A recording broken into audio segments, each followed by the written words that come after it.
and he keeps people alive for so long. If he sits at this back line of his team, just decrepping even, like he's been keeping so many people alive. I know he can't really do that against Shadow Demon, so that is nice there in that matchup, but you can't purge the heal. So When you say catch, do you mean jump someone to get on that backline, or just someone Yeah. to be like, oh my god, there's a Pugnail? You kind of can purge the heal. You can disrupt them. Oh yeah. That's not Then a he just does it purge. again. I mean, yeah, it does have a really low cooldown, so you have a small window. I do like the Ember, but Yeah, there's like that's 2 great. snap picks here. Looks like it's gonna be Cuckoo's Dragonite paired up with a Grimstroke. Very classic combo. Great Grimstroke game. Put it on Storm and DK. Seems like they're going for the style of having like 2 supports that just do a lot of damage. Have a bit of like saves, but not much stun. Last game they did DP Coddle, right? Now they're doing something similar in like Pugna Grim. Just lots of damage on their supports, and they're just telling their cores, alright, you guys are stunning. We're gonna do the damage. And they need to like, the way to abuse this is to like have backline killers, is how I call them. Like they need to get on top of this Pugna and Grimstroke. They're extremely squishy. And if you can get on top of them first, that would be really good. And Ember is good at that.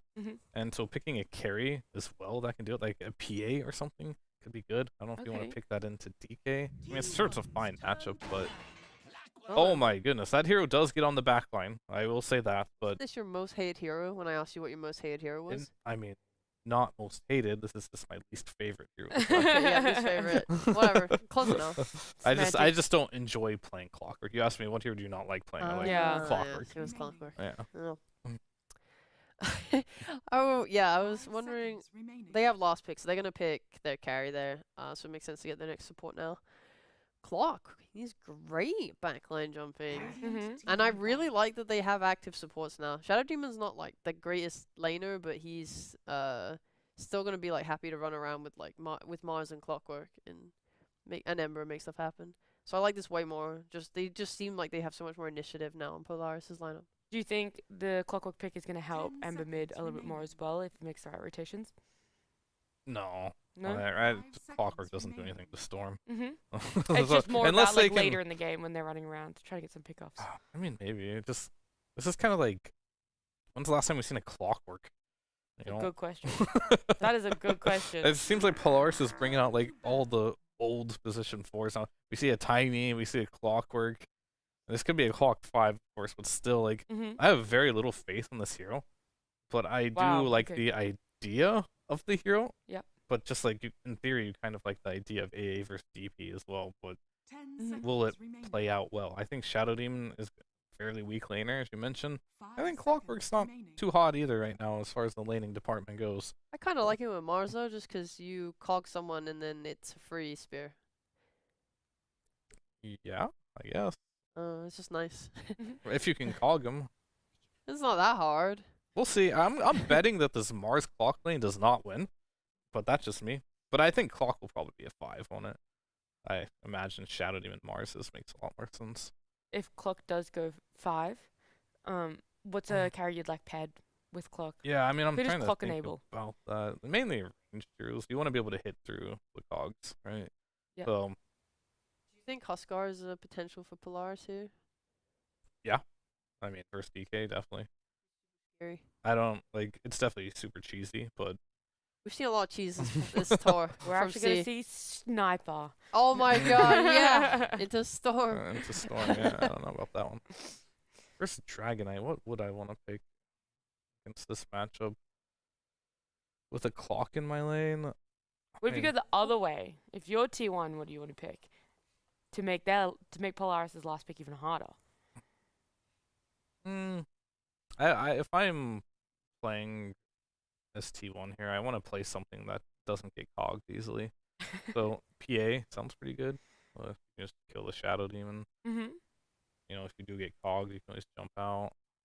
Maybe more if they want to, or magic immunity is okay. I don't think they'll pick lifesteal or something like that, but that could be okay. Illusion heroes, I mean, it's Terrorblade could work. Not the biggest. Yeah, it's banned. Yeah, I mean, I don't look at bans. I just speak my mind. That's why I'm letting That's you know. why we're here. We'll just read the bans for you. Morph ban too. So those are a couple of options. Kind of like PA. Doesn't seem that bad. You kind of seem to like PA for both teams. I do. because they both need similar. They need some mobility Oh, carry more on both of them. front band. That's so sad. I would say, you know, Polaris should pick a Spectre if that hero is actually a Dota hero, but It's not. I thought it was Unfortunately Spectre, but I not. thought there's no point even bringing her up because she's so dead. I feel like every time you bring her up, you guys, yeah, Spectre would be so good here. Just everything about her, but you know, she's just not She's actually just really so a hero terrible, anymore. yeah. probably why you can get away. There's the lifestealer I mentioned. They go into Wait, you said they weren't going to. I mentioned it as an option, but I didn't think they would do it. That makes PA better as well. Yeah. You know, we love PA.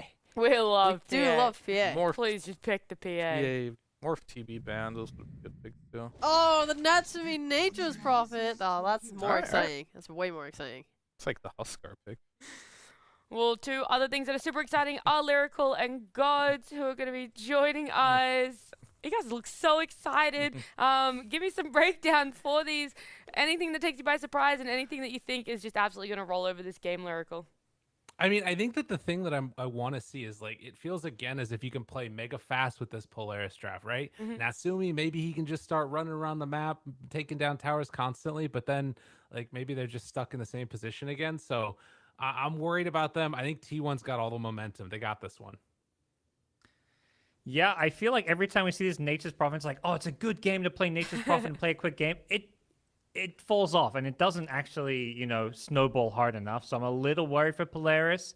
Again, we see T1 with, like, Storm in their hands and just, I think, set up for a really good game. So then predictions for Game 2. Do Polaris have a fighting chance to still be going in the major? The last time Natsumi picked Nature's Prophet into Storm, everyone doubted it, and they owned.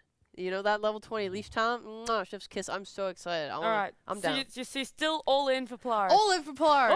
All in, Let's all make right. this series exciting. And yourself, Theo? Oh, definitely T1. Like Okay. I can't believe in Clockwork in this match, unfortunately. Just when I thought you guys were going to be on the same page, we were going to agree. You just have to go for the disagree. But, you know, they're split here on the couch. So, God's Lyrical, let me know who you guys think is going to take game number 2 as we head into it. Thank you so much, Nat, and the panel. You know, Gods, I had forgotten actually about the leash talent at 20. How dare I? That thing is pretty devastating. So now you've got like BKB piercing disable for this Storm. Let's go. That's what they needed last game, right?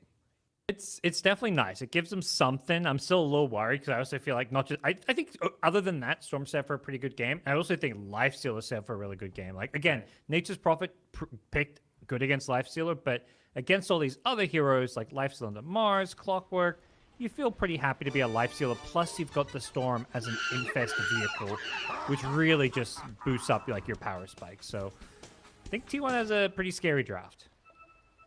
Yeah, I mean, it is definitely spooky. And the other thing is, like, I am constantly debating between, like, what are the most broken supports. And Pugna is always climbing up that list. This, you know, heal that you give to the rest of your team paired together with the Storm refilling his mana, like, at all times. You also have this ward that does, like, more damage than your position 3 hero. And then on top of that, it also reduces the damage incoming. It's like, what can't this hero do? I mean, pretty much stun, but that's what you got Stun, yeah. That was going to be my answer, but yeah, no, you're right.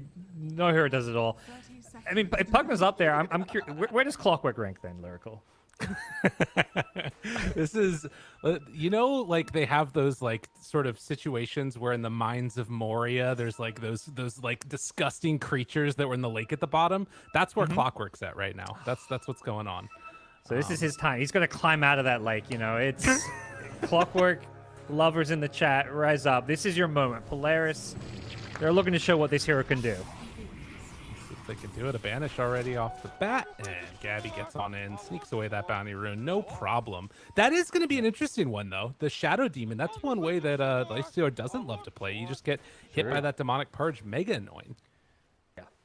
Feels like, I mean, so much of Dota now is about these kind of playmaking spirits, pucks, and storm mids, and then having these like high impact supports either with a lot of damage, which is what T1 are doing this game and last, or with like a lot of utility and like the Shadow Demon with the save as well as the, you know, the kiting from the Demonic Purge. So a lot of this game is going to come down to the core's ability to jump and kill supports, which last game T1 had an edge, but this time around I think both teams have, you know, some pretty good ways to jump these supports. Right. Yeah. It's whether it is that sort of infest bomb that we're talking about a little bit later on, or possibly just an NP TPing on top of a Pugna. It's pretty annoying to deal with. Obviously, not to mention the Ember and all the fun stuff that comes along with that. But that'll be what we watch for. And of course, then that comes back to the big question of who has the vision advantage. And maybe that's another place where Natsumi can get a little bit of a lead on this Nature's Prophet, just sending those treants out. Yeah. Absolutely, and I think you've always got those treants to maybe like scatter enemy stacks, really stop some of the jungle farming from happening, and you're just not in danger of being like outgreeded this game, which was their undoing in game 1. So I think for Polaris, they adjusted their draft. Like I think it's still a tough spot when you look at the 2 drafts, but they made sure that if they're gonna go into game 2, they're not gonna let T1 do the same thing they did in game 1. Right. And furthermore than that, they're also going to have probably a better... Ooh, good clockwork cogs there, catching on to Zephyr. Right. Good punch damage, but I think he should get away. But not only that, but they're probably going to do like the tower taking better than they did last game too, with Natsumi able to come online earlier. We'll see if he does decide to rotate or not. Like sometimes Natsumi just lets his other cores play around, but might need to change that up a little bit here. Yeah. And I think one of the players I'm most excited to watch this game is going to be Force. Fear talked a lot about his Viper and just how he didn't feel like, he's a guy who's set up to carry games. I think he plays maybe the best Mars in Southeast Asia. So Force is amazing on this hero, and he can just be that kind of stable playmaking force in the offlane. I see what you did there. But yeah, a little bit of a stomp up top there. Lelouch pulling this creep wave back behind, and we'll be able to get another last hit afterwards. So possibly staying up for a deny on Carl there as well. It's going to be interesting to watch, and I agree. Like it's definitely high praise, from you as far as like the performance on the Mars, but it's warranted. Like this is the engine that makes this Polaris draft run. Yep. So, Polaris, they're going to go down swinging with some of their best heroes. We saw what Lelouch can do last game on the Ember. As much as, I'm sure he's sad that he's not getting to play his Pengo mid in this series with T1 target banning it. They've got some other signature heroes across the board. And so far, laning stage has gone very well for them. Lifesteal just with these 6 last hits. Gabby not having the best time against this Mars in lane. No, and some of this too feels like it's a little bit Xavius being a constant nuisance for Whitemon there. We'll be able to get the deny on that bounty, and you can see on the little feed there on the left-hand side, as there's a little bit of a chase over to secure that one. Natsumi's still very comfortable in his lane, but Xavius, oftentimes in the past what we've seen is he heads off to the side and, builds up a bunch of stacks, and he's doing that again in this game, starting to build a couple of them on that hard camp. Nice little start for some of that economy game. Taking a look at this mid lane for now. Last game we saw Lelouch. It feels like just less aggression in the mid lane. I feel like last game, they were just constantly dueling and trading harass at this stage of the lane, but maybe I spoke too soon. Lelouch is ready to go with the Mavis rotation. He's so close, but a good move over from Whitemon. Might be enough. Natsumi showing up. Cancels that teleport, but Carl able to dodge it. I think he had to. They just lose one. The clockwork dies behind the tower. Yeah. Bugner just walks in and finishes him off. Yeah, unfortunately, Natsumi, he kind of got juked. Carl just turns around. He sees the TP, so he's like, I'm not going to walk into this TP.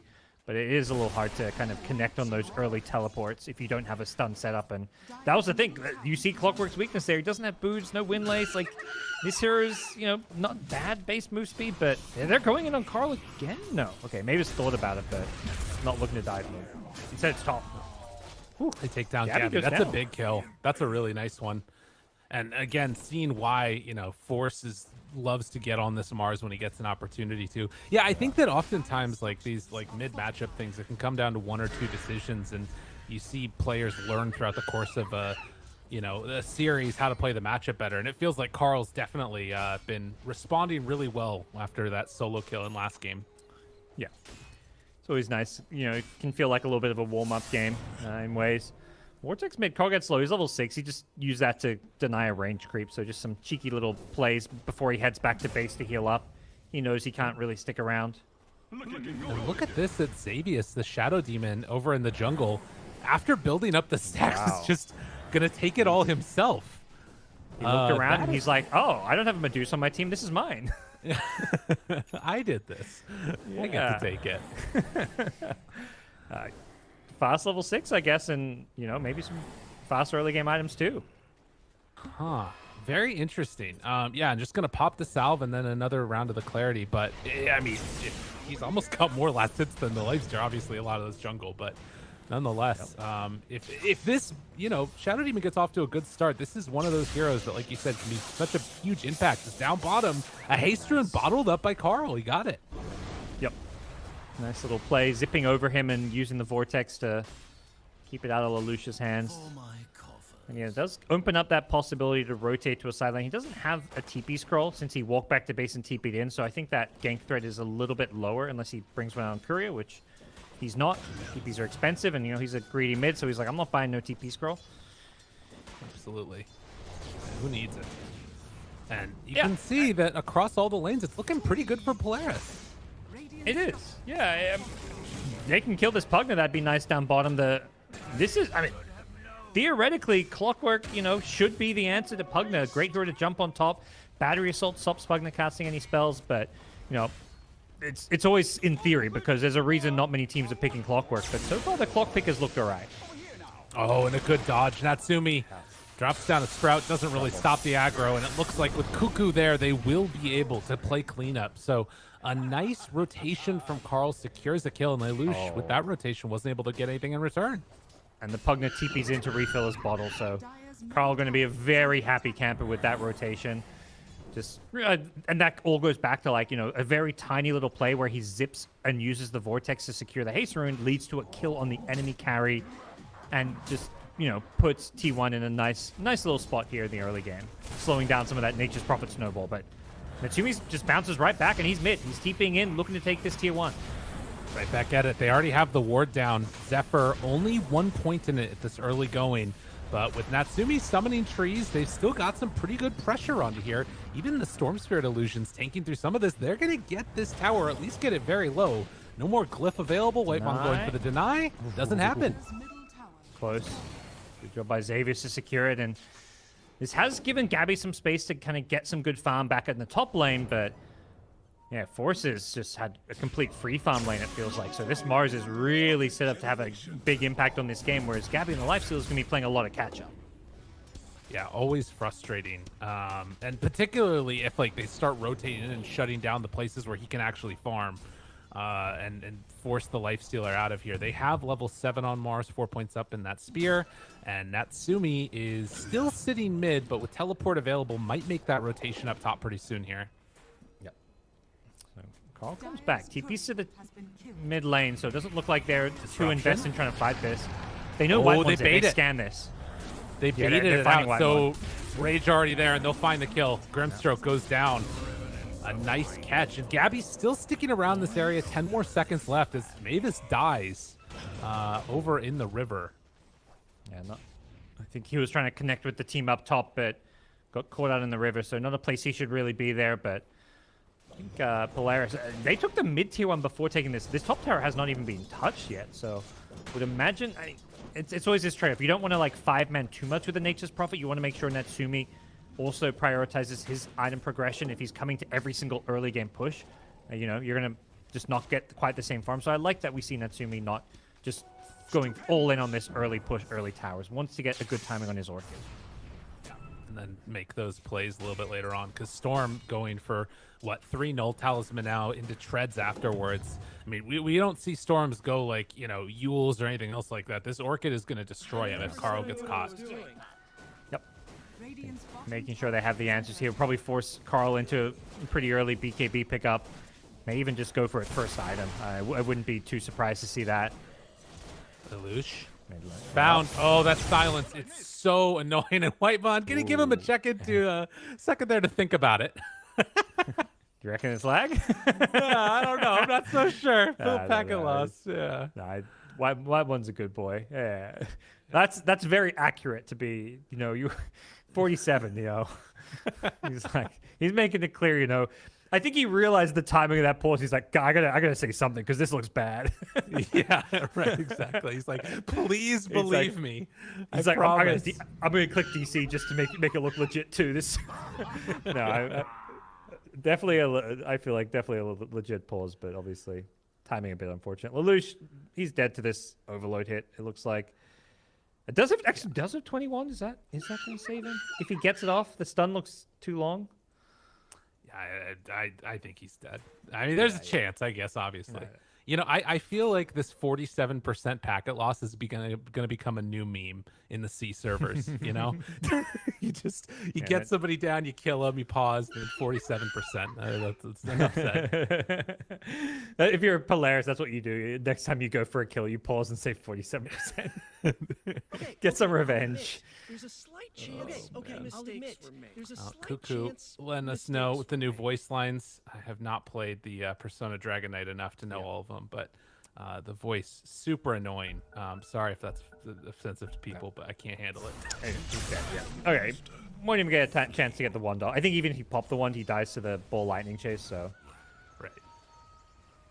Nice little kill there. That's one they're not going to be too happy about. Absolutely, and you see again some contestant in the area. They know that there's these stacks going on, and Force is going to come back to try and take them out as quickly as possible. It looks like. So another round of farming up and trying to get into that quick blink dagger, which we kind of talked about was one of the big problems in the last game, not being able to get that online quickly enough.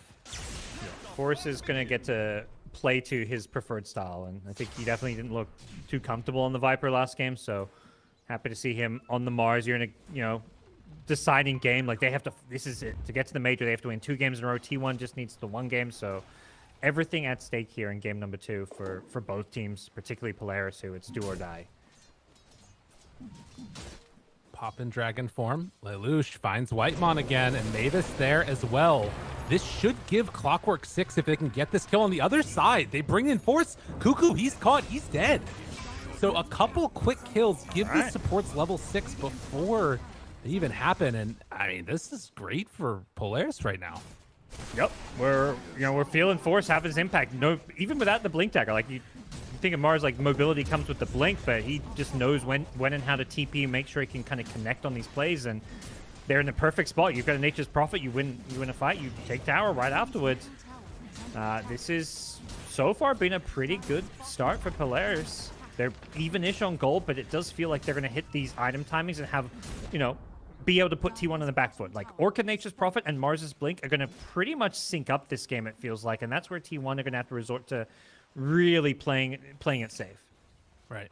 Well, and of course there are like a lot of other dangerous spikes that come around, past that point for T1. Particularly again thinking about these best bombs in the late game, and that it kind of feels like it's the place that T1 feels comfortable playing in, right? Where they maybe lose the lanes a little bit, but then after some time, they come back through those mid-game team fights and just solid play together. We'll see if they can do it again in this game number 2 here. And again, 1 win away from making it through and being a part of this major that's coming up. Yep. We'll see if they feel the pressure. I think for a team like T1, the veterans there, these guys have played at TI. I don't think they're necessarily going to be feeling the pressure just because they're 1 game away. And I think, if anything, it's a team like Polaris who, they played at a major in the past under the Adroit name, but it's more, the pressure's on them to prove that they can compete with the likes of T1 as well as the other top teams in SEA. So it's and also just draft-wise, the pressure's on them. They're the ones who got to make these plays. They've got this very early mid-game draft with the Nature's Prophet carry. They're hitting their item timings. They can't just sit back. They have to learn their lesson from the last game where they really need to seize control of this game. Natsumi, he TPs to the top tier 1 tower and then is going to TP behind it as well. And it looks like T1 are just going to give this one up, at least for now. Maybe they find a pick-off along the way. Are we setting up bottom for a kill here? Xavier's TPs. Nature's Prophet is 20 seconds. No teleportations from MP, but maybe someone else can set up here. They're TPing to the outpost too. It looks like they want to defend down here. Does seem like T1, they become wary of it though. Yeah, T1 are like so on top of the ball right now. They know exactly what's going on, it feels like. This is their play style. Like, this is how they... At TI, I'm pretty sure they had, like, one of the longest average games. It was them and Fnatic who just played long games. Like, T1 was running a lot of Doom. They love to play these kind of turtley strats where we just look to play greedy and farm, and they're just so on point with their movement around the map that they don't seem to get picked off much. Like, they'll get a kill here or there, but very few. Ooh, good jump in there onto Mavis. They were hoping to find a kill onto Ember, but they'll take the Clockwork there. Lelouch bottling the illusion. Good call from Lelouch to just get in and instantly get out. That Ink Swell was coming in with Cuckoo and with the Dragon Tail, so if he got caught there, he was dead. So 5-5 again, and Xavius hoping to set up down bottom. Dreams already of the Aghanim Scepter. Xavius knows what he's trying to get to, which again, you know, could be really strong. I think he's getting a ton of farm priority. He's very likely going to be getting there, and that's going to make this Life Stealers game really difficult. Not to mention someone like a DK in the front lines. Usually you would just never Demonic Purge a DK, but you get the Aghanim Scepter up and get the multi-charges, you can bet that Cuckoo's getting gone on Zephyr bottom. Well, that's a free kill. Or is it? It should be a free kill. There you go. Yeah, they got him. Nicely played. So yeah, they take down the other 4 position and catching up again and trying to get into it. I mean, the other thing is even Storm got him. He's in trouble. Carl dead. And that wasn't even needed with the Orchid. So a huge window here for Polaris is they take a couple of kills on very valuable heroes. But again, where do they go now at this point? Like they don't have that like Wraith King Deso to go for Roche. I think it's kind of like you want to just get that, like, unlike last game, like they were making these kills happen and not out farming the enemy. This time around, like, partly because of T1's, like, Lifesteal is not a TA. It farms at a very different speed, but also I think they are just doing a better job of pressuring the map. Like, you've got this Ember Illusion just scouting stuff out. They're sending Treants out from time to time. They've got good vision up, so they're making it harder for T1 to farm safely. Plus, they have heroes that are just better at hunting. So the big thing is, I think, for players, it's less about like getting some big objective and more about just out farming your opponents. Vision there forces back T1 again, but it's just forced back to get into position for a smoke. Blink Dagger, DK, who do they find right at the start? Zephyr, smoke breaks. They know that Force is over here. Doesn't have Arena for 24, actually. And the jump in, they find him. Disruption immediately afterwards with the stun. Cuckoo now instant trouble. Caught, gonna get healed back up, but they immediately break it. Cuckoo now being forced away. Natsumi trying to go for punch to punch, but off to the side, they do manage to find the Grim. It comes at a cost, though, and now Gabby moving in as well. They got to get out of here.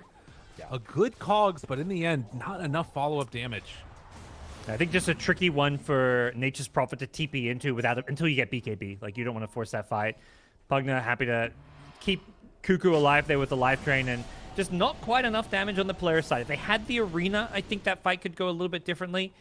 Unfortunately for the supports, they just had to kind of commit their lives to save, like, particularly Forces Mars there. Like, you know, you don't want this guy going down there. But a good group up from T1. Like, they made sure they brought numbers. They're fighting next to their tower. They can't just keep, you know, giving up ground to Polaris. And that's something I think T1 are really good about when they play these slower paced farming drafts is they know how to pick and choose their fights and when, like, enough is enough and that they have to, like, you know, defend their towers or defend their triangle. All right. Yeah, making sure that, like, and you know, you can see Carl making these moves around the map. It feels like those two things go hand in hand with how much space he can get to farm in maybe more dangerous areas. They got to hold their ground in other spots, and this might be another one here. Cuckoo, Dragon Form running down to about a quarter left with Force in the area. They could think about going here with an Infest play, and the jump forward don't even need to. Xavius again there for the save. Blink out in a moment, but didn't have it in time, and Force gonna get caught, gonna get killed. T1 again making things happen, but down bottom. They get him. The setup, the Clockwork sets up, the Nature's Prophet follows up. So it is a decent trade. That's a mid for the offlaner, and the Storm kill is really the bigger one. But they may be giving up a bit more here. Shadow Demon in no man's land. Trying to play around a ward, but little did he know that Zephyr had set up a ward of his own there, so T1, so much of this game has come down to the vision. Like, T1 trying to do everything to protect themselves with wards placed very defensively in their jungle, and Polaris trying to get this aggressive vision to keep making these, you know, pick-off plays. Right. It's, you know, the moves that you need to make to sort of counter out those vision. And that is something that hopefully for Polaris, Clockwork will be able to, you know, help solve later on, too. The Flare always so good at it. And who knows, maybe we might see that broken creep later, too, if somebody builds a Helm of the Dominator. Can dare to dream. Yeah, it's one of those things, you know, if you're a support, it's always hard because, honestly, it's broken out of the wazoo, but it's like, you have to have a hero that wants to buy Helm, or at least can buy Helm. Like, Shadow Demon doesn't want this Ags. Yeah. Maybe Mars after a BKB, like, but yeah, we'll see where we go from here. Nice Roche secure. I mean, this is very similar story to last game. The main difference is the farm is even between the teams. So this game feeling good, like it's going to be a bit more competitive than last. Yeah, and you know, for now at least, we still haven't, I feel like, seen the full strength of T1. You know, the big initiation on the DK into all of them, but they're kind of giving up ground where they can. And for now, Polaris, they get themselves the first Aegis, and we'll see with that if they try and, you know, further shut down the map a little bit against T1. Yeah. Just feels like so many of their players are set up to have a much better mid to late game. Like last game, Lelouch's Ember played amazingly well, but he couldn't, you know, he couldn't play Ember to its full potential because he was playing into a Doom. This time, yeah, there's stuns and stuff, but there's nothing like to maybe stop him just playing high. Like with his BKB, there's nothing he's afraid of. So he can do like all of his spells, dish out all the damage he wants. You know, the carries, like life steals can get kited. So I just feel like, you know, they're set up to have a much stronger mid to late game. Yeah, definitely. And, you know, for T1 now, the question is, when do you decide to actually go? Because, I mean, again, you can feel pretty comfy farming around the map, you know, laying down these fireballs from Cuckoo, maybe getting a pick off here and there. But if the map does start to get a little bit more compressed with these tier 2s going down, that's where things get a little bit more dicey. And you can see Polaris kind of stalking around and wanting to play around this ward, but Zephyr, it looks like he's going to be the one. Yeah. They were just waiting for someone to come de-ward. You think they got him? I don't know. Maybe we need to replay it. Yeah. I think they got Double ultis dropped for the Poral Pugna. Yeah, a little, you know, slight overcommit maybe, but they're pretty short cooldowns. Like hookshot, 60 seconds. Arena, a bit longer, but I think recognizing that, just having the Pugna out of the picture, they can still fight without these ultimates because they've got this BKB Aegis Ember who can just basically take any fight at this point. Yeah. And again, we also had the timing now of Shadow Demon finishing off the Aghanim Shard. So he does have the Demonic Cleanse as well. So answers about, thank you very much. Oh, the replay, much needed. That's what we like to see. Spare no expense. Love it. So yeah, confirmed he's dead. But yeah, so from here for Polaris, like this, I think for them, their game plan, like it's going to be playing around this like initiation of Clockwork and Ember. Like they've got really, and the Mars, but like the Nature's Prophet is always going to be the last one to end these fights. But I think the key thing is like hiding this lifesteal. For T1, I think they're going to have to lean a lot on these kind of Infest combos, like Infest, lifesteal, and the Storm. Without the Infest, I think this lifesteal is going to struggle to get on top of heroes and dish out damage. Right, and finding the right target to go on at the start. There's been a couple of times now where it feels like Shadow Demon's been able to get off either those saves for a turnaround, and eventually when those BKBs come online for the Mars, if you know he's able to get saved, pop the BKB afterwards, it's going to turn very quickly into the favor of Polaris. But it's interesting though, right? Because I feel like we haven't even seen T1 attempt that yet, right? It's like we haven't even really seen their draft work at all because they're just kind of chilling and waiting for their items. So maybe eventually when these BKBs come out for them, the sort of we'll see the potential for their draft a bit more. Absolutely. I think it's, you know, for them, like we saw last game, they're happy to chill, farm up their items. I think unlike last game, like their items, it's not like, you know, okay, they got their items, like the game's just over now. This time around, there's counterplays that can be made. There's this hook shot in onto these BKB heroes, into a cogs pushback, into a spear. These heroes can die. There's not any easy save on the T1. They don't have a save, basically. There's a decrep, maybe a defensive infest. So, you know, there's no guarantees that somebody gets initiated on is going to die. No, definitely. There's a little bit of all check going on right there. Gabby saying, thank you for waiting, not like Armel. Love to see that. But no, so the thing that I was thinking that's just like kind of interesting about it is that when I'm watching these T1 games, it's almost like a no rush 20 minutes thing from like old StarCraft or something, right? Like they're just like, we're just going to hang out here. We're not going to do anything. You know, you get your items, we'll get ours, and then we'll see what happens afterwards. But it does feel like in that last game, at the very least, they did a really good job of outplaying in those mid games, and I want to see if they can replicate that again. Yep. And the funny thing is, I feel like at the start of this patch and this tour, every team we talk to in interviews is like, yeah, new patch, we're going to play aggressive, we can't just pick greedy. Yeah. And here we are in week 6, you know, Medusa every other game. Medusa's being banned in this series, and slow plays Dota's back. So people who love a good little farm battle, a bit of a chess match like that, that's what we've had here. Specifically, I think around like T1, like that's really been their play style. It's on every team's. It like you watch Boom, you watch SMG, it's more aggressive, but these teams, they love a good farm battle. Well, a farm battle we will have, and hopefully before too long, once either the major's over, maybe if there's a mini patch, we'll also be able to get rid of these freaking null talismans. They make my blood boil a little bit, not gonna lie. Yeah. But Polaris, move on up, gonna take this tier 2 tower top, and mid still standing for them as they use the glyph on glyph action, and back at it again. Yeah, this time around, T1 just don't have the heroes that defend towers as easily. Like, Storm can maybe clear a creep wave, but he's not defending a tower the same way the Kalo was from last game. So, and also, it's scary. You defend your towers, Clockwork is like this 2k cast range initiation. So, the fact you've got this super long range initiation, like, this Clockwork pick is looking really good this game. I'm not going to lie. As far as against T1's gameplay, as far as fitting into Polaris' draft, this hero is... It's pretty bad, but this game, it has looked amazing. Like, just the pressure it can apply. From the depths of the mines of Moria, he's risen.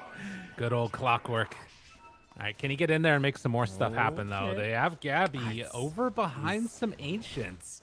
Do they find the right angle? Jump in, spear immediately, and they've got everything to drop down on top of him. Pushes him outside of the arena, but it's not going to matter. Still goes down. Now Whitemon also in some trouble. Suddenly, everything is falling apart for T1.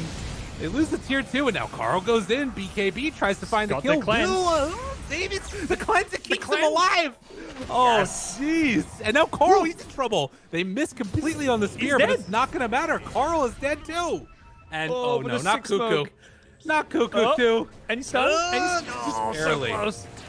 He even went for the cogs. He's like, my battery assault's not getting close enough. Oh my god, what a huge fight for Polaris. Catching him, like, you can see T1 kind of expected it. Lifestealer is farming like the right side of those Ancients, knowing that they may smoke in. I'm going to position, extra safe. Pugna's behind me for the life drain for the heals to make sure I get off rage, but they just have too much chain stun. And life drain is not a save the same way, like, it's not a combo breaker. Like, you just can keep using all your spells. Disruption, that'll save you. Although, maybe not when you're the one getting stunned up. Cuckoo. He goes down. Does have the BKB, though. And, I mean, he doesn't got have no a TP. Yeah. Natsumi. Oh, Mavis comes on in and finds him again from downtown. A couple more punches. Clock. You can take my Shadow Demons, but Clockwork will end you. Wait, what's Carl doing? Carl? He's getting question mark. That's what he's doing. Carl, BKB in a second. Man? Oh, no, not like this. Where's the pause? 47% packet loss. Yeah, we need to see it. And they also get level 20 now for Nature's Prophet. Oh, Gabby's going to get it broken. Sprout, leash, no TP for you. Oh, it's too strong. It's too strong. So sick. You love to see it. Storm and Lifestealer pickers getting beat down by a Nature's Prophet. And Polaris, they just showed up. Natsumi's Nature's Prophet is having a hell of a game. The entire Polaris team, they get the Aegis and they just go, go, go. It's about to expire, but last game they got an Aegis and they went from a 4K deficit to an 8K. They were losing with Aegis. This game, they're making the moves happen and they're finding kills wherever they go. Yeah, and there were so many little things that, like, okay, they just need a little bit more here, a little bit more there, some more control last game. They have more control, they have more damage. It feels like they really have solved a lot of the problems in the draft. The other problem is, they banned Death Prophet, which is a good thing to do. So, that Second also phase, happened. though. It still could have been picked in the first phase. It's crazy that hero just became lower priority all of a sudden, but that's how it goes. It's, you have so much like info on the opposing team, you know what they want to play, so sometimes some of these wonky things can happen. Well, I won't lie to you. Gabby, his impact in this game has felt very, very low. It's just, like, I guess, again, because they were hoping that, this might be the time around the Aegis expiring when they would go for fights, and they just got punched in the face really hard. Yeah. It's a tough carry to play, I think, into a lot of heroes. Like, on paper, it sounds like it good against Clock, decent against Mars and Lane in the game, but just is a hero that takes a while to come online and deal out damage. And Polaris, I mean, they had the Shadow Demon Demonic Purge. I'm just, starting to question whether this was the pick for this game. Because, I think very low is, being a bit overly kind to him. He's basically had no impact. I mean, he's the carry. You're not expecting early to mid-game impact, but it's more a question of, now that he's getting his items up, will he be able to do anything? And at least right now, it's feeling like the answer is going to be no. Playing against this Sprout Leash, there's, hook shot to pierce through BKB as well. If he gets stunned up, there's nothing to save him when he gets stunned this game. He's just got that status resistance from the Sanj. It's a tough game for him. And about to have Shadow Demon Aghanims also completed. Xavius is, 900 gold away from completing it now. They will head on out on T1 underneath a ward of their own. They're hoping that Lelouch just steps over here, but over to the side, Xavius is there as well for a save if they do step too far forward. Mavis. Oh, Jetpack just jumps away from him. No problem. Yeah, they got the flare out. They saw him. I think it's so tricky because it's almost like they have to go on this Shadow Demon because of that Demonic Cleanse being such a high value save spell as well as a disruption, of course. You could just disrupt someone who gets gone on. So they're not done this time. Oh, there's the Shadow Demon. Yep, and that's just maybe going to be a slightly better fight here for Polaris. Immediately TP's out with everybody else. So heads up play. I don't think they expected them to like smoke back in. Like they just were like, okay, first attempt to initiate failed. Let's go back in. They have such good dire vision around that area.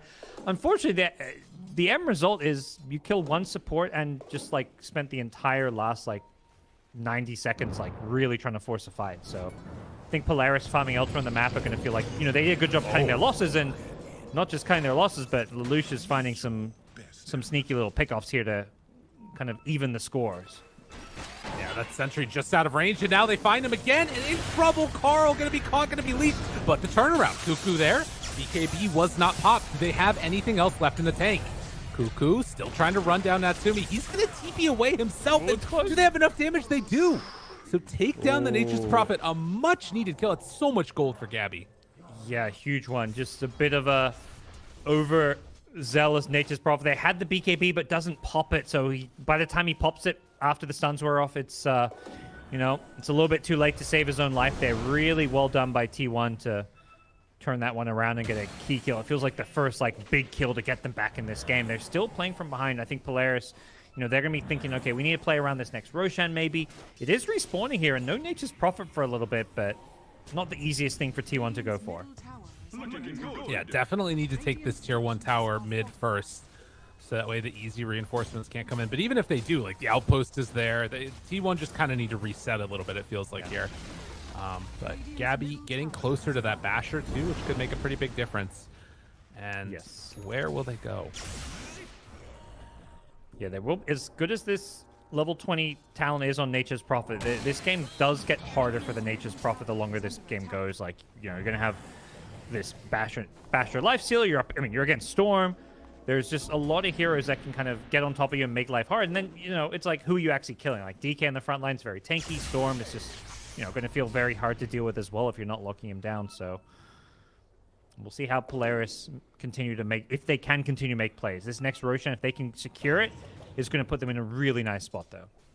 And finally, the Ags coming out now for the SD. Has it done at the same time as the Basher for the Lifestealer. But again, if they can find this hero at the start of the fights for T1, everything could go very well for them here. Yeah, the vision is key, and I think, Polaris know where they are. They scan them. They know there's a ward on this cliff, most likely. That's why they don't want to just walk up and, like, face rush it. They want to come in from behind, but they're going to be revealed soon. Mavis down, takes away their vision afterwards. Who do they jump on? Immediately, Shadow Demon ulti out, and they're just going to be able to walk away. No, in some trouble now. They take down Xavius. He has to back out. So both supports dead, and there was no follow-up. Oh, man, T1. They're getting some lifeblood in them right now. And into the pit they go. You just can't afford to have this Shadow Demon getting caught, which is almost impossible to do because you're playing into Storm.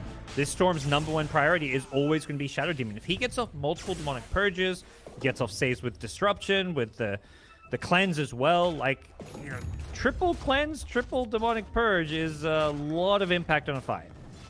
Yeah, it's unbelievable. And he's also actually almost at level 15 for that extra damage that it deals as well.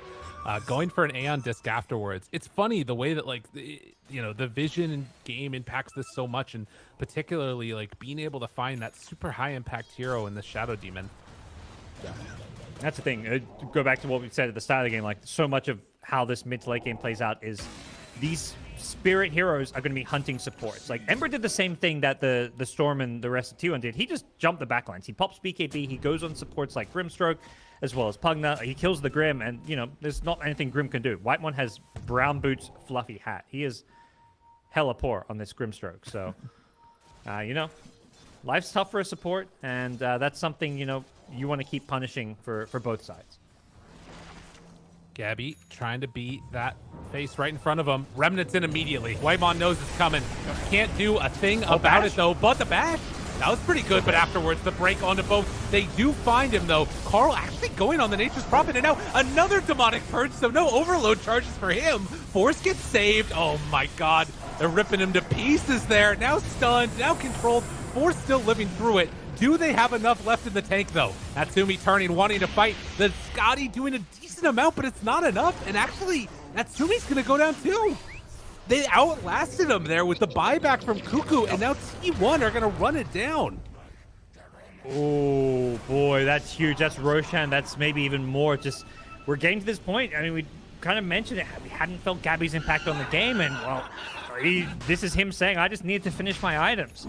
That Basher makes life hard for the Ember at the start. And I think, that fight, a lot of it just comes down to the way Ember plays. Like, he knows his job is to kill the supports. He kills Grimstroke instantly, but then he tries to chase this Pugna. That's where the fight goes really wrong for Polaris. He committed like a triple Remnant onto the Pugna, doesn't kill Pugna. Then Pugna turns, is just life draining him, and he's out of mana. So Lelouch effectively, his only contribution to that fight was to BKB kill a Grimstroke, and then he had to kind of disengage. Meanwhile, his team is fighting the rest of T1 basically without the Ember, and, they can't really deal with this Lifestealer who's just gotten too tanky and can basically, the thing is, these fights are long and drawn out. Like, you can't burst heroes like Lifestealer anymore because of how tanky they are. Even Storm, 2.5k health plus the evasion from Elven Tunic, and long drawn out fights is where Lifestealer can really shine.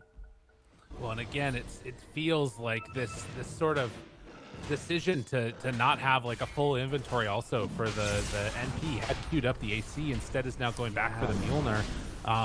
It's a lot of net worth that's just not expended, and they ran out of damage, like you said. Combination of the Ember Spirit going in for other kills and not having that other like big bulky carry that can just soak up the damage and then run at them. Open wounds now there for Gabby as he takes the shard. So even more tools in their arsenal to try and keep heroes under control and sort of outlast in these fights. That's going to be, I think, a nice one just to, like you say, help out his teammates a bit. And for T1, they don't have to make any aggressive moves here. They're probably feeling like, their draft is going to start really scaling into the late game. We saw what Carl can do on Storm last game. He's not had quite the same free, easy game, but he's had plenty of help here in the late game from his other cores, as well as, I think we're really seeing what Pugna can do this game. Just, it's so easy to say every time you see Pugna, oh, okay, they need to pick a hero with jump and get on top of this Pugna, but once you get an item or two, these glimmers and forces, and if you use your stuns and Pugna just turns life drain to you, it's, it's easier said than done just killing a Pugna at the start of a fight. Yeah. Very annoying hero to deal with. And, you're reducing the damage that's coming in too. It's mostly magical at this point. They find the Ember again. Lelouch pops the BKB. Cuckoo able to sneak away that DD. Yeah. So another little opening here as T1, after things were looking a little bit tough, have really turned this back around. And if they win this game, that's it for Polaris. We'll see if T1 can close this one out here as they've started to make the comeback happen. And this is where this game is going to start feeling awfully similar to Game 1 if you're Polaris. Like, even though, they're not being out-greeted as much and they are ahead on gold, these are numbers that we see that Polaris don't. What Polaris feel right now is like we were in control and we're starting to lose fights. The game's starting to slip away. They've got another Storm that we just don't have good answers to. This Lifestealer is starting to feel unkillable. So, in terms of the mental game, this is where you're going to feel like your back is really up against the wall and you've got to come up with some kind of nice, flashy move to kind of win you this game. And some of that is going to be obviously down to initiation too, but like these items that T1 are getting, it makes it very difficult for Natsumi to really do the damage that he needs to in these fights. Double halberd, both on the DK and on that lifestealer. And only the 6 seconds, or I guess 7 seconds of BKB that he's got available to him. Also, NP, not really that like, you know, BKB refresher type of hero that we've been seeing. You know, it feels like it doesn't fit the mold for him as much. Yeah, it's just the double BKB is there, but getting double of anything else, like double Sprout's not great, double Wrath of Nature. Like, Wrath of Nature is obviously nice, but you don't really feel like you're getting a ton of value out of that. So has a MKB queued up. Looks, yeah, he's just going to buy out. I mean, he's seeing all these halberds and, like, the Storm with an Elven Tunic. Oh, they find him. Mavis, right at the start, in trouble on the clockwork and going to drop. So a smoke into a kill. All right. Well, maybe the kills they were hoping for, but it's a kill nonetheless, and T1 just continue to control the map. As, yeah, I think we're going to start seeing the Polaris draft. Their biggest issue as this game drags is going to be just having the damage to get kills. That's why Natsumi goes this MKB, but you know, you got to look around for some of these other heroes like Ember to also help out in that damage output front. So he's got Refresher queued up. I think at some point his job can't just be, you know, killing these supports, particularly the Grimstroke. It's like killing the Pugna, I think, has a lot of merit, but his damage output is going to be needed to deal with like these tanky DKs and lifestealers who are both approaching that like 4,000 health mark with all the evasion, status resistance, lifesteal that makes them even tankier than they look. Parker, I just gotta say, I'm looking at an abomination up top. Carl, 5 null talismans. Zephyr is just like life draining him after he jumps from fountain. He's eating an Ags with the BKB. What does Dota become? This is some dumb stuff. I don't like it. Yeah, you know, eating an Ags, cool concept. You got to spend some money to open up an item slot, which is great for late game Dota when you're getting 6 slotted. This is not late game Dota. This Storm is not 6 slotted. A null talisman is not an item. What? We need to take away the doubling. The doubling, it's too much. It's far too much. I don't know. I don't mind it. It's only on Storm where it's too much. Every other hero it's not a problem on. But Storm. Storm, but Storm. It's so ridiculous. Because it really does just turn him into like this unkillable thing. Because like, how are you gonna sprout this guy if he's just zipping everywhere? You gonna precast sprout? You gonna precast hookshot? Like, he's only in there for a second and he zips around again. Yeah. Anyway, sorry, I just had to like have a little bit of a breakdown there for a second. I'm glad you indulged me. I'm with you. I'm happy to join you. There's a few things I think everyone knows are not gonna survive the upcoming patch. Whether it's maybe it's a small balance patch before the major, but I think Storm Null Talismans is one of them. I think the Harpy is on the hit list as well. Yeah, but there are some things which, you know. Dota, amazing game, amazing balance. The fact that we see so many heroes, like 80, 90 different heroes with diversity, it's, you know, the meta is exciting, but there's a few things where you're like, the thing that's great about Dota is like, it feels like everything is OP, but there's some things which transcend being OP, and yeah, the Storm Nulls is one. I'm with you there. Smoke up now, and a bunch of heroes going to start heading over to mid. Who can they find, though? Yeah. Cuckoo, Zephyr. That's a decent place to start. They spot him on the other side of the river and pull him in. Dodges again.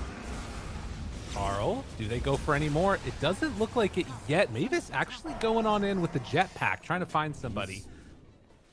Yeah, very far forward on the clockwork. But I think he's trying to play around and bait using his buyback. He knows they can, you know, they could kill this clockwork theoretically. I guess Storm's out of mana now. He's zipped off to top lane to clear out some waves. But I think this is the point of the game where you're going to have to throw some bodies, like if you're Polaris, to force a fight. Clockwork is a great buyback hero a lot of the time, so having him in the front lines to try and bait, not a bad idea. He's also their insta-stun. I think that's something that, you know, the Mars, you can't rely on Mars to blink spear somebody in the to start a fight against BKB heroes, whereas the Clockwork Hookshot could give you a way to start a fight.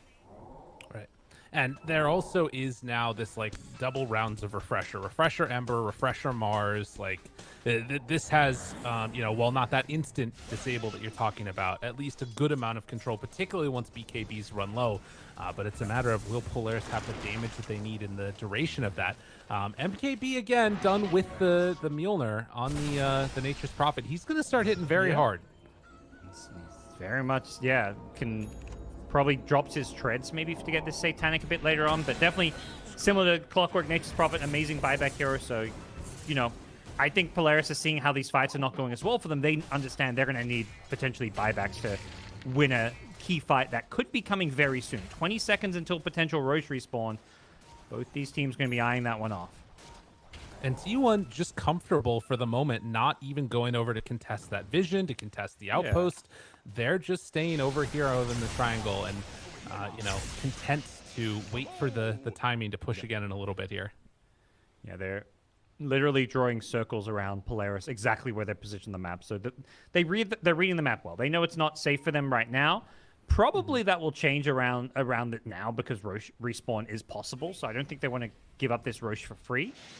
But they're going to need to make some kind of a smoke play, or they can't just walk into enemy vision. That's where the fight's going to look poor for them. So yeah, there we go. 4-man smoke. They want to come.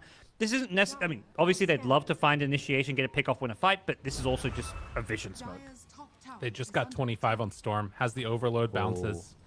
And big one. Lelouch jumped right at the start. They find it, but the BKB, good reaction. But they found the backline. Xavier's caught in some trouble, tries to get away, but it's not going to happen. Buys back afterwards, wants to get into this fight. Mavis, control on Zephyr. The jump through, and they find the kill onto Whitemon. Now back into the fight for the round 2 of this one. Can they kill him on the low ground? Lifestealer's in no man's land. Everybody's getting caught right now by the Demonic Purge, and Carl goes in for another catch. Will it be enough damage? Natsumi live-in, disarm, tries to get out of there, but the bash comes out. They take him down. Has buyback, or are they going to commit it now? They don't have enough. Oh, the infest and the heal from Gabby helping out there. They're chasing, looking for more. Ember just didn't have it. He had like a 4 or 5 remnant bomb. He actually TP'd back to base just to get some mana up, and he just couldn't find a target to go on. Just outlasting these long fights. You outlast the Nature's Prophet BKB. You have the bashes from Gabby to deal with the BKB, and then eventually, you know, the fight is going to swing your way. Like that, Lifesteal is just the king of these long drawn out fights. Right, and I mean, it would be a different situation if they could, like, kill somebody other than the supports, but, I mean, they're just not. They're not able to take down the Storm. They're not able to control him. DK's not dying. I don't know. It's feeling like an impossibility at this point, almost. It's just... It feels like Shadow Demon needs that, like, +1 defensive item to keep himself alive. Even, like, a Shadow Amulet. Just, like, chill. Like, Storm doesn't want to buy dust. He wants a Null Talisman. He doesn't want to replace a Null with some dust. So just pop a Shadow Amulet or something. Or he's got Blink queued up. I don't know. It's hard because he still has... Once he uses his spell, Storm will always change target and go on this Shadow Demon. Yeah. But we'll see if Polaris can do anything about this Roshan. It looks like T1 are just going to be getting this one for free. Mavis is smoked up. Is he going for a steal on the Clockwork with the ninja gear? He's thinking about a snipe. This could be big. I mean, again, if you can take this, get in there, steal the Aegis, or just even the Aghanim. They're trying to block it. One would be clutch. Has another trying to block for it. Oh, no, they won't get it. Couldn't find the angle. Oh, and now he's been And now they got him.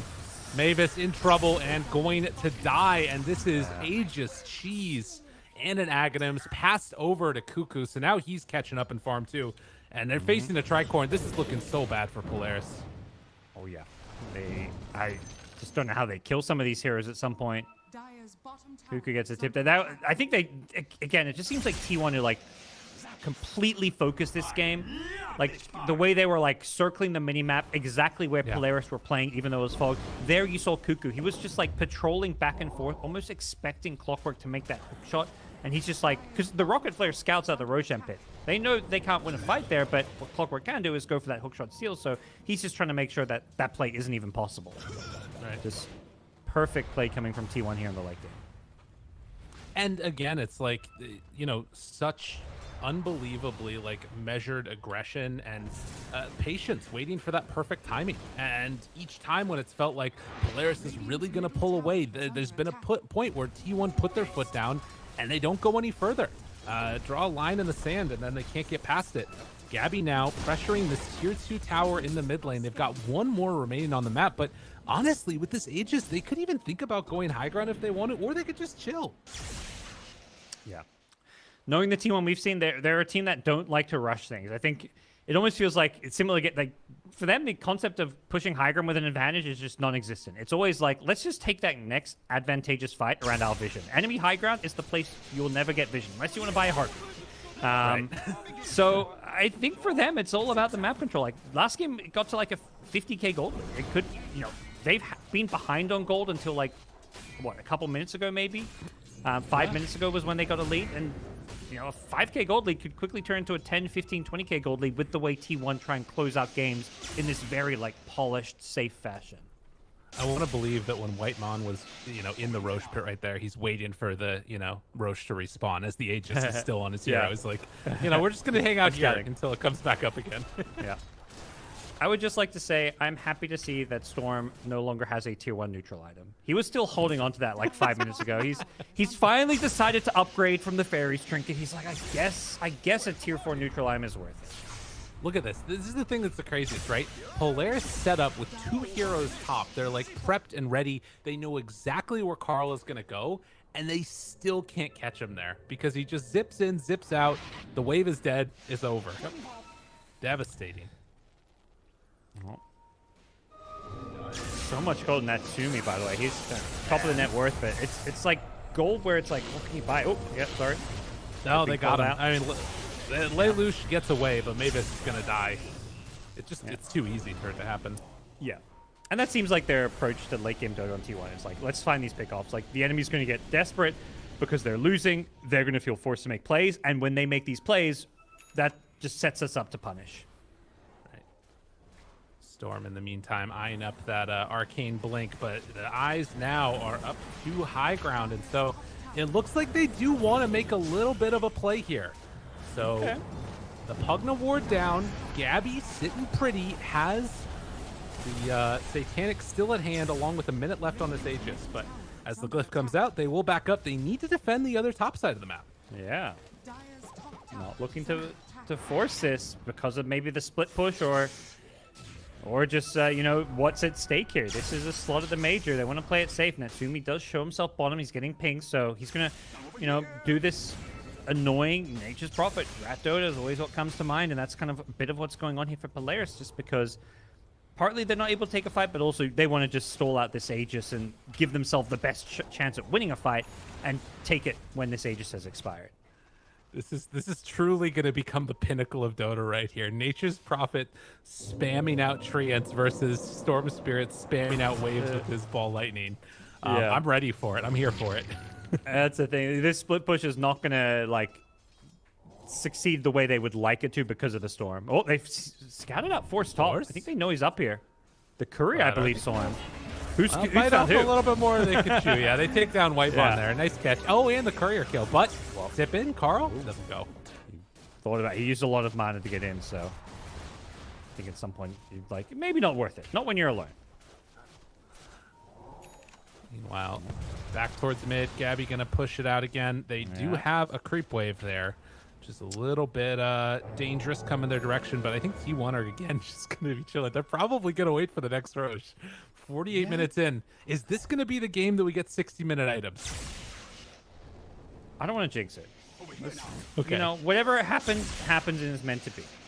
All right, I like it. I'm pretty down.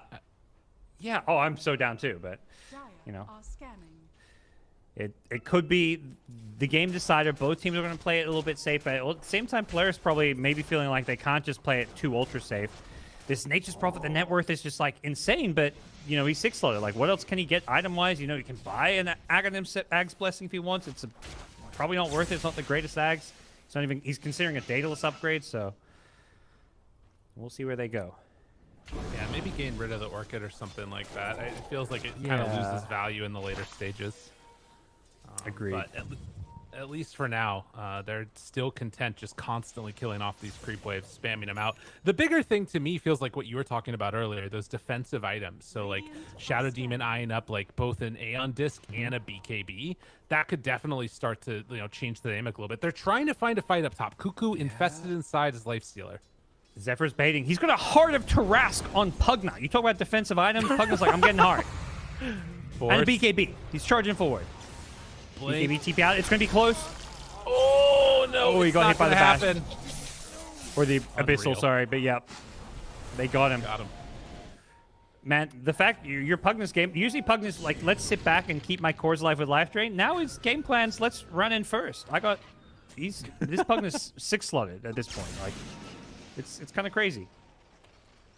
Yeah, this is it's a little bit wild, but I did not even see the build up to the heart. But I guess Zephyr was sitting on a lot of gold, and yeah, I mean Ember has a hex. Yeah, how are they going to kill Zephyr in these fights? What the hell?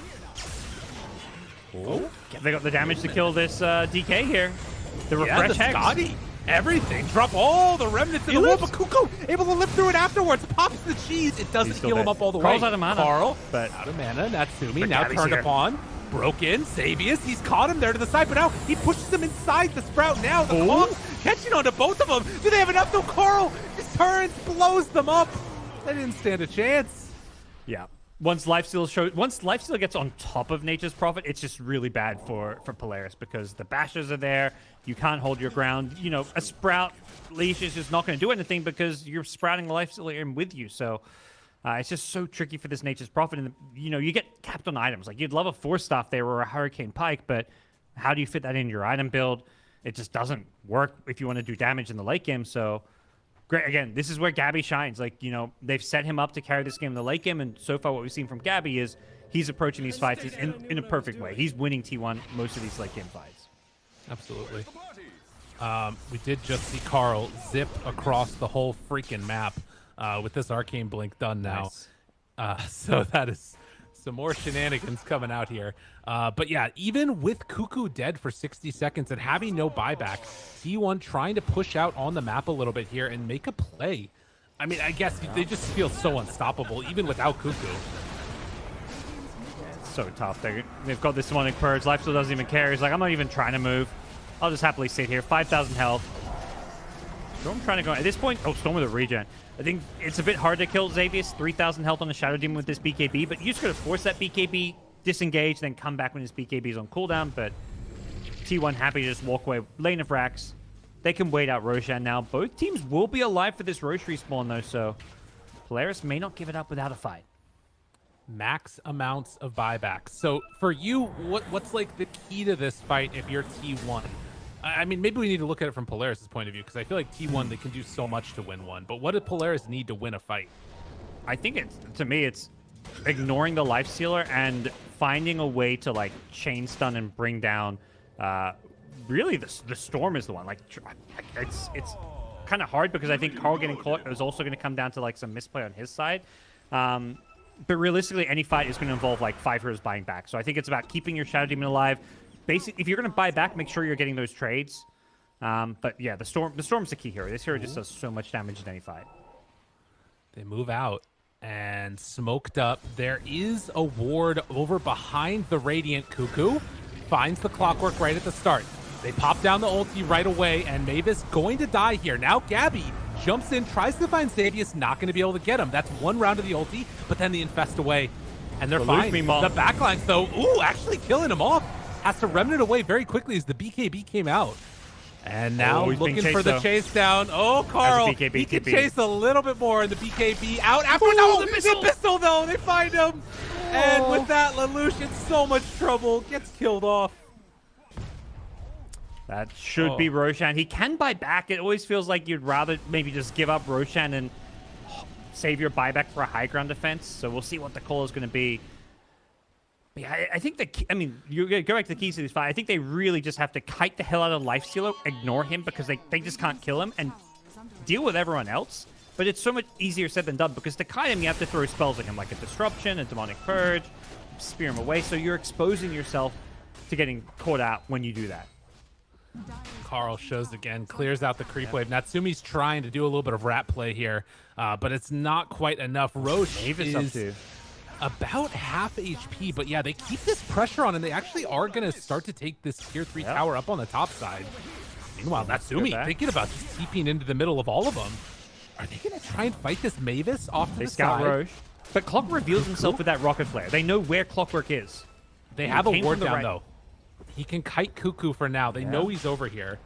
They're doing a really good job of waiting this out. Again, 30 seconds until Ember. You don't want to give this up if you can avoid it, but they initiate onto Zephyr right away to start. I don't know if that was the buyback. How Carl jumps to the other side. Very strange.